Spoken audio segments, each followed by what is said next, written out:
Hello everyone, hope all of you are fine. Welcome to LIMS. I am Sundas Khan, your lecturer for the course of Composition and Comprehension. This is our first lecture.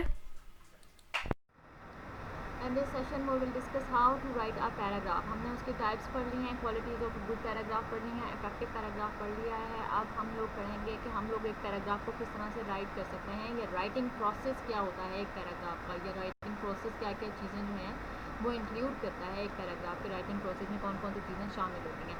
ये हम लोगों ने पहले भी पढ़ा हुआ है जब मैंने आपको राइटिंग प्रोसेस बताया था. Planning, drafting, revising, rewrite, editing and publishing. हम इनको एक दफ़ा दोबारा से रिवाइज करेंगे कि हम लोग प्लानिंग, ड्राफ्टिंग, रिवाइजिंग, रीराइट और एडिटिंग में क्या क्या चीज़ें जो होती हैं वो शामिल हैं. सबसे पहले बात करेंगे प्लानिंग की. प्लानिंग के अंदर जब भी आप एक पैराग्राफ राइट करने की प्लानिंग कर रहे होते हैं तो आप क्या करते हैं, सबसे पहले आप लोग सिलेक्ट करते हैं टॉपिक को. या तो आप लोग खुद सेलेक्ट करेंगे, या अगर आप लोगों को एक टॉपिक दिया गया है किसी भी ट्यूटर या आपके टीचर की तरफ से, तो आप उसी सिलेक्टेड टॉपिक के ऊपर फर्दर काम करेंगे कि अब आपने क्या काम करना है. तो मेन सबसे पहले जो चीज़ आएगी वो टॉपिक है. आप खुद उसकी सिलेक्शन कर लें या आपको ऑलरेडी कोई सेलेक्ट करके टॉपिक दे रहा है.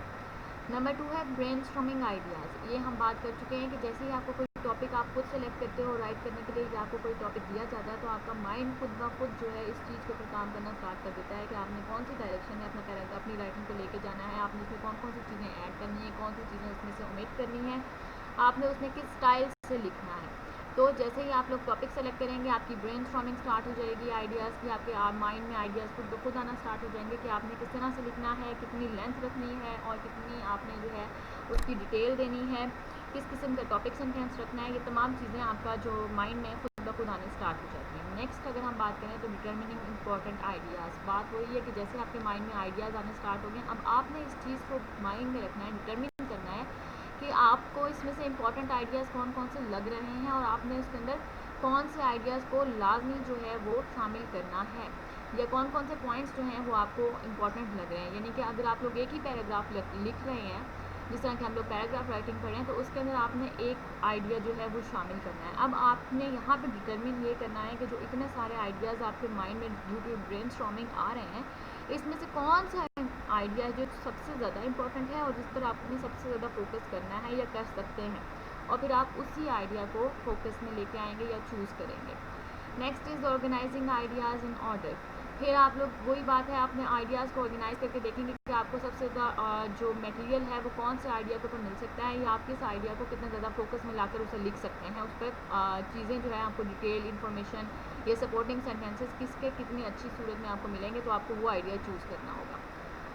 मैं एक सिंपल आउटलाइन, अब आप लोगों ने आपने आइडिया चूज़ कर लिया, तो अब नेक्स्ट स्टेप आपका ये है कि आपने उसके ऊपर जो है एक सिंपल सी आउटलाइन बना लेनी है, रफ आउटलाइन, कि आपने उसके अंदर कौन कौन से टॉपिक्स हैं, क्या टॉपिक सेंटेंस बन सकते हैं, कौन कौन से टॉपिक सेंटेंस बन सकते हैं, और सपोर्टिंग डिटेल्स में कौन कौन सी चीज़ें हैं वो आप पॉइंट आउट कर सकते हैं. Next is drafting. ड्राफ्टिंग की हम बात कर चुके हैं. सबसे पहले आप लोग एक रफ़ ड्राफ्ट लिखेंगे, जिसे हम लोग रफ़ राइटिंग कह सकते हैं, कि जिसके अंदर आपने जितनी भी बातें आपके माइंड में आई आपने उनको पेपर पे उतार दिया.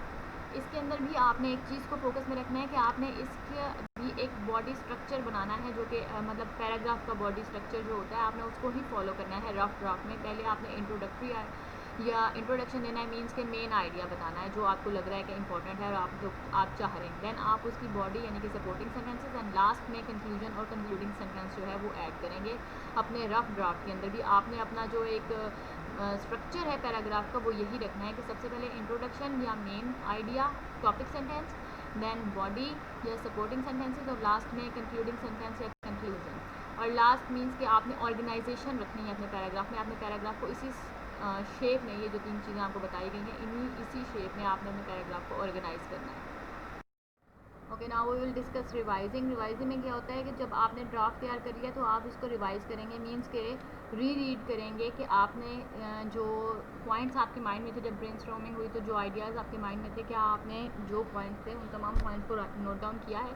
ये ड्राफ्ट जब आपने बनाया तो आपने इसको ऑर्गेनाइज फॉर्म में बनाया था, इसका बॉडी स्ट्रक्चर ठीक बनाया है. जो आपने वर्ड्स यूज़ किए हैं, सबसे ज़्यादा फोकस यहाँ पे होता है हमारा वर्ड चॉइस के ऊपर. क्या जो वर्ड्स हमने यूज़ किए हैं हम इनको चेंज कर सकते हैं. 2 न्यू वर्ड्स मीन्स के जो हम रेगुलर रूटीन में यूज़ नहीं करते, एक अच्छी वोकेबलरी में कि हम अपनी पुरानी वोकेबलरी को चेंज कर सकते हैं. वर्ड चॉइस जो है हमारी अच्छी है, किस लेवल तक की है, क्योंकि आपकी वर्ड चॉइस जो है वो आपके लेवल के मुताबिक होनी चाहिए। आप जिस लेवल पे हैं, मतलब यूनिवर्सिटी के स्टूडेंट्स हैं, तो यूनिवर्सिटी के लेवल की वर्ड चॉइस होनी चाहिए, बच्चों वाली वर्ड चॉइस ना हो। इस चीज़ को फोकस में रखेंगे। उसके बाद हम लोग रीऑर्गेनाइज करेंगे अपने पैराग्राफ को। हम दोबारा देखेंगे कि रिफाइनिंग में हम मतलब रिवाइजिंग जब हम कर रहे थे तो हमने कौन कौन सी चीज़ें पॉइंट आउट की हैं जिनको हमने चेंज करना है, और हम इसको दोबारा से चेंज करेंगे। चेंज करके देखेंगे, हमने रीऑर्गेनाइज़ करना होगा अपने पैराग्राफ को। जो जो हम लोगों ने चीज़ें सोची हैं हम लोग वो चेंज करेंगे। जो आइडियाज़, जो पॉइंट्स हमसे मिस हो गए थे उनको हम लोग ऐड करेंगे। इन तमाम चीज़ों को चेंज करने के बाद हम क्या करेंगे, हमने फर्स्ट हाफ में रिवाइज जब किया तो जो जो हमने पॉइंट आउट कर ली चीज़ें कि अब हमने इनको चेंज करना है, या हमने इनको आप कह सकते हैं कि रिप्लेस कर देना है, तो हम उसको ये तमाम चीज़ें नोट डाउन करने के बाद रीराइट करेंगे अपने डॉक्यूमेंट को, अपने ड्राफ्ट को हम दोबारा रीराइट करेंगे। हमने जो चीज़ें जो पॉइंट्स थे जिनको हमने पिन पॉइंट किया था कि हमने ये पॉइंट्स पे फोकस करना है, दोबारा हम उन तमाम पॉइंट्स को अपने माइंड में रख के रीराइट करेंगे अपने ड्राफ्ट को। देन हम जाएंगे एडिटिंग की तरफ। एडिटिंग में क्या होता है, जब हम लोगों ने रीराइट कर ली एक चीज़ तो इसका मतलब है हम लोगों ने जो हमें लगा, जिस तरह से बेहतर लगा, हमने उस तरीके से तमाम पॉइंट्स को, हर चीज़ को अपने माइंड में फोकस रख के हमने उस चीज़ को दोबारा से रीराइट किया। अब हमने करनी है एडिटिंग। एडिटिंग में हम लोग दोबारा उस चीज़ को रीड करेंगे। हम लोग अपनी सेल्फ असेसमेंट करते हैं कि हम लोगों ने जो लिखा है क्या ये अच्छा है, क्या ये इतना अच्छा है कि हम इसको जो है आगे किसी को हम रीड करने के लिए इस राइटिंग को दे सकें। तो ये दो टाइप्स की होती है एडिटिंग जो होती है। एक आप लोग सेल्फ असेसमेंट कर सकते हो और एक होता है पीयर एडिटिंग। पीयर एडिटिंग जो होती है इसके अंदर क्या होता है कि आप अपने फेलो स्टूडेंट्स को, क्लास फेलोज़ को अपना जो राइटिंग का पीस होता है, जो पैराग्राफ है, वो आप देंगे रीड करने के लिए। फिर वो आपको बताएंगे कि आप इसमें क्या चीज़ जो है वो एडिट कर सकते हो, क्या चीज़ रिप्लेस करनी चाहिए, क्या चीज़ आपको चेंज करनी चाहिए। मीन्स कि वो आपको जस्ट अपने माइंड और अपने आइडिया के लिहाज से आपको गाइडेंस देंगे। अब ये आप पे डिपेंड करता है कि आप जो है वो तमाम चीज़ें चेंज करते हो या उसमें से कुछ चीज़ें चेंज करते हो और करते हो या नहीं करते। आपको लेकिन एक डिफरेंट आइडिया और एक डिफरेंट लेवल की गाइडेंस जो है वो इसके लिए चाहिए होती है एडिटिंग के लिए, कि आपने तो जो लिखा है आपको वो सब ठीक ही लगेगा, क्योंकि आप रिवाइज करके दोबारा उसमें चेंजेस जो हैं वो कर चुके हैं ड्राफ्ट के अंदर अपने। तो अब आपने जब रीराइट कर लिया वो तमाम चेंजेस माइंड में रख के, तो अब आप एडिटिंग की तरफ जा रहे हैं, तो आप सिर्फ दो काम कर सकते हैं। सेल्फ असेसमेंट में आप ये देखें कि अपना पैराग्राफ उठाएं और उसको किसी और राइटिंग के साथ कंपेयर करके देखें कि वहाँ की वर्डिंग में, वर्ड चॉइस में, ऑर्गेनाइजेशन ऑफ पैराग्राफ में और आपकी जो राइटिंग है इसके अंदर क्या डिफरेंस है और कौन सा आपको ज़्यादा बेटर लग रहा है। या फिर आप करेंगे अपने क्लास फेलोज़ के साथ, आप उनकी राइटिंग और अपनी राइटिंग एक्सचेंज कर सकते हैं, उनको अपने व्यूज़ बता सकते हैं उनकी राइटिंग से रिलेटेड, और वो आपको अपने व्यूज़ दे सकते हैं आपकी राइटिंग के रिलेटेड कि आपको कौन कौन सी चीज़ पे फोकस करना चाहिए, कौन कौन सी चीज़ जो है रिप्लेस करनी चाहिए या चेंज कर लेनी चाहिए। तो फिर इसको आप मतलब आप इसको अप्लाई करते हो अपनी राइटिंग में, दोबारा चेंजेस करते हो या नहीं करते, ये आप पे डिपेंड करता है। एडिटिंग के बाद हम फोकस करेंगे कि move to the next point, that is publishing. Publishing में ये होता है कि हर चीज़ हम पब्लिश नहीं करवाते, हम लोग कुछ जो राइटिंग्स होती हैं सिर्फ उनको ही पब्लिश करवाते हैं। पब्लिशिंग के लिए फर्स्ट स्टेप ये है कि अगर आपने एक पैराग्राफ या एक आर्टिकल या लिखा है और आप उसको पब्लिश करवाना चाह रहे हो, तो पहले सबसे आप जो काम करेंगे वो अपने इस काम को, जो आपने वर्क किया है, इसको आप अपने ट्यूटर को या पेरेंट्स को दिखाएंगे ताकि वो आपको गाइड कर सकें कि आपको इसके अंदर क्या क्या चेंजेस करनी है। And ask them for suggestions means कि फिर आप उनसे सजेशंस मांगेंगे या वो आपको गाइडेंस खुद ब खुद देंगे कि आपको कौन कौन सी चीज़ जो है वो किस तरह से चेंज करनी चाहिए, फॉर्मेट में क्या चेंजेस होने चाहिए, ऑर्गेनाइजेशन किस तरह से होनी चाहिए, फ्लो क्या है आपके पैराग्राफ का और इसको किस तरह से चेंज किया जा सकता है, या आपको जो आपने राइटिंग लिखी है इसके अंदर फर्दर एडिटिंग की ज़रूरत है या नहीं है। पब्लिशिंग से पहले आप ये सब कुछ करते हैं, देन आप अपने वर्क को पब्लिश करवाते हैं। मीन्स कि आप इसको एडिटिंग के बाद दोबारा एक दफ़ा जो आप कह सकते हैं असेसमेंट के लिए देते हो, अपने ट्यूटर को दे सकते हो, अपने आप सिबलिंग्स जो आपसे ज़्यादा नॉलेज रखते हैं वो आपको गाइड कर सकते हैं, उनको दे सकते हैं, रिलेटिव्स को दे सकते हैं, पेरेंट्स को दे सकते हैं। मीन्स कि जो आपको गाइड कर सकता है ना इससे रिलेटेड कि आपको क्या चीज़ किस तरह से राइट करनी चाहिए, आप उनसे जो है वो असेसमेंट लेते हैं। Okay, now we will move to the types of paragraph. There are I think 6 to 7 types of paragraph हैं। सबसे पहले हम लोग डिस्क्रिप्टिव पैराग्राफ को डिस्कस करेंगे। डिस्क्रिप्टिव का मतलब क्या होता है, डिस्क्राइब करना। हम जिस पैराग्राफ में कोई चीज़ या कोई बात बता रहे हैं, टू टेल और टू डिस्क्राइब, उस पैराग्राफ को हम लोग डिस्क्रिप्टिव कहेंगे। ठीक है। For example description of a person और प्लेस।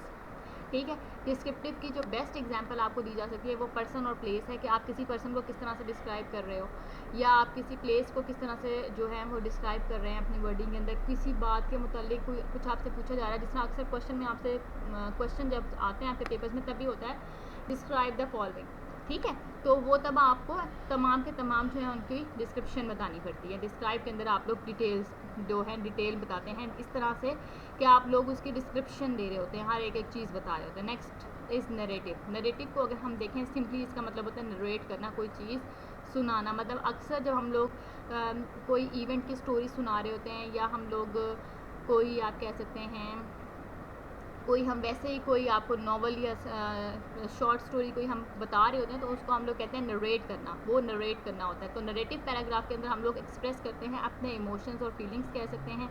और एंटरटेनमेंट से मुराद वही है कि एंटरटेन करते हैं। एंटरटेन करने से हम लोग इसी तरह से एक चीज़ को हम इस तरह से बताएंगे जिस तरह से हम लोग कोई आपको चीज़ कोई कहानी सुना रहे हैं, कोई इवेंट भी अगर हम बता रहे हैं तो हम इस तरह से उसको एक्सप्लेन करेंगे जिस तरह से आपको कोई कहानी बताई जा रही है, कोई स्टोरी सुनाई जा रही है। और इसमें हम लोग अपने एक्सप्रेशन भी बताएंगे, क्योंकि जब भी हम कोई चीज़ नरेट करते हैं तो हमारे उसमें एक्सप्रेशन हम लोग उसमें ऐड करके अपनी वॉइसेस को चेंज करके, मतलब हम लोग ऐसे शो कर रहे होते हैं जिस तरह के वो तमाम चीज़ें उस टाइम हो रही हैं। तो हम लोग इस तरह से किसी चीज़ को नरेट करते हैं। आपने अपने पैराग्राफ को नरेटिव स्टाइल में तभी लिखना है जब आप कोई इवेंट या किसी स्टोरी या कोई बात किसी को बता रहे हैं, तब आप लोग नरेटिव स्टाइल में पैराग्राफ लिखेंगे। इसके अंदर हम या तो एक्सप्रेस करते हैं या एंटरटेन करते हैं। Next is expository. एक्सपोजिटरी को हम पैराग्राफ जो से होते हैं इसमें हम क्या करते हैं, इन्फॉर्म करते हैं या एक्सप्लेन करते हैं। असल में एक्सपोजिटरी का मतलब होता है एक्सपोज करना किसी चीज़ को। जिस तरह आप लोग देखते हैं न्यूज़ को एक्सपोज किया जाता है, कोई छुपी हुई चीज़ होती है उसको हम एक्सपोज कर देते हैं, लेकिन ये नेगेटिव सेंस में आ जाता है। तो असल में इसका जो हम लोग अगर राइटिंग स्टाइल में जाएँ तो इसका मीनिंग आता है टू इन्फॉर्म और टू एक्सप्लेन। हम इसके अंदर क्या करते हैं, ज़ाहिर बात है एक्सपोज हमें छुपी हुई बात को करते हैं। तो इन्फॉर्म भी हम लोग एक ऐसी चीज़ को, मतलब जब हमें न्यूज़ से रिलेटेड इन्फॉर्मेशन मिलती है तो वो हमें पहले नहीं पता होता, या हम जब कोई चीज़ किसी को पहुंचाएंगे, कोई बात किसी को बताएंगे, तो वो हम इन्फॉर्म कर रहे हैं किसी को, किसी का मैसेज किसी को दे रहे हैं तो हम इन्फॉर्म कर रहे हैं। तो एक्सपोजिटरी में हम इन्फॉर्म करते हैं या एक्सप्लेन करते हैं कि ये बात क्यों हुई, कैसे हुई। Next is persuasive. परसुएसिव का मतलब होता है परसुएड करना, किसी को इन्फ्लुएंस करना। मीन्स कि आपका एक पॉइंट ऑफ व्यू है, अब आप किसी को वो पॉइंट ऑफ व्यू अपनी राइटिंग के तहत इस तरह से पहुंचा रहे हैं कि आप उसे परसुएड कर रहे हैं कि वो आपके पॉइंट ऑफ व्यू से जो है वो सेकंड करे, वो आपके पॉइंट ऑफ व्यू से एग्री करे। परसुएशन करना होता है कि जब आपका कोई और पॉइंट ऑफ व्यू होता है और आपका जो रीडर है आप चाह रहे हैं कि उसका भी वही पॉइंट ऑफ व्यू हो जो आपका है। जिस तरह अगर मैं आपको एग्जाम्पल दूँ तो न्यूज़ चैनल्स देखें आप, ARY वाले अगर आप चैनल देखेंगे न्यूज़ के, तो उसके अंदर क्या होगा कि आप देखेंगे सब कुछ जो भी गवर्नमेंट कर रही है इस टाइम सब कुछ ठीक हो रहा है। इससे अच्छी गवर्नमेंट पाकिस्तान को मिल ही नहीं सकती। अगर आप जियो न्यूज़ देखेंगे तो वो हमें परसुएड कर रहे होते हैं कि हम जो कुछ भी इमरान खान कर रहा है उससे हमारा मुल्क जो है वो आज नहीं तो कल जो है वो ख़त्म हो जाएगा, सब कुछ तबाह हो बर्बाद हो रहा है। That is persuasion. कि आप इस तरह से बात सही है या गलत नहीं, ये इस पर फोकस नहीं होता। फोकस इस चीज़ पे होता है कि बात इस तरह से पहुँचाई जाती है कि हम लोगों को लगता है जो कुछ कहा जा रहा है और जैसे कहा जा रहा है बिल्कुल ठीक है। Next is compare and contrast. Compare and contrast की सिंपल सी बात ये है कि इसके लिए सबसे पहले आपके पास एटलीस्ट 2 या 2 से ज़्यादा कंसेप्ट्स हों, आइडियाज़ हों, टॉपिक्स हों। मतलब जब भी हमने कंपेयर एंड कंट्रास्ट की बात करनी है तो एटलीस्ट हमारे पास 2 चीज़ें मौजूद हों जिनका हमने कंपेयर करना है, जिनको हमने कंपेयर करना है एंड कंट्रास्ट करना है। वो आइडियाज़ भी हो सकते हैं, वो कंसेप्ट्स भी हो सकते हैं, वो लोग भी हो सकते हैं, वो आप कह सकते हैं बुक्स भी हो सकती हैं, लेकिन 2 या मतलब एटलीस्ट 2 हों, 2 से ज़्यादा भी हो सकते हैं, ठीक है। नंबर 2 जो है इसके अंदर हम कंपेयर एंड कंट्रास्ट में, कंपेयर का मतलब सिंपल सा मीनिंग इसका होता है सिमिलैरिटीज़ ढूंढते हैं हम लोग उसके अंदर, ठीक है।